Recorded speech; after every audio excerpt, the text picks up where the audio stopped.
In today's video, I'm going to teach you how to cancel auto renewal in Hostinger. Whether you're adjusting your budget, switching to a different service, or simply reevaluating what you need, turning off auto renewal is an important step in keeping full control of your subscriptions and preventing unexpected charges. Let's walk through the process clearly so you can manage everything with confidence. Start by opening your preferred web browser and heading over to Hostinger's official website. Once the homepage loads, look toward the upper right corner and click the Login button. Enter your email and password to access your account. If you manage multiple services, take a moment to confirm you're logged into the correct account before moving forward. After signing in successfully, you'll be taken to the H panel, which serves as your main dashboard for navigating and managing every aspect of your Hostinger services. From here, locate the menu on the left side and click on the billing section. This page contains all of your payment information, invoices, and service details.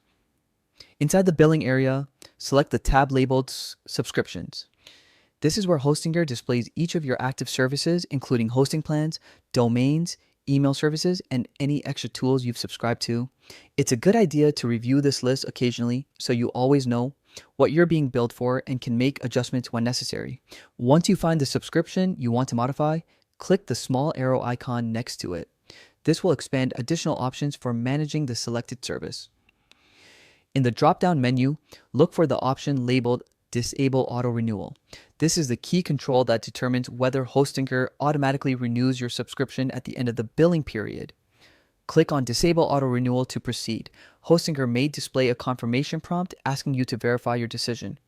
Go ahead and confirm if you're sure you want to turn off automatic billing. After the change is applied, your subscription will remain active until the end of the period you've already paid for. Once the expiration date arrives, the service will no longer renew automatically, giving you the flexibility to manually renew it later if you choose. You can repeat these same steps for any other Hostinger services you want to manage, and it's a smart habit to review your subscriptions regularly, especially if your needs or expenses change over time.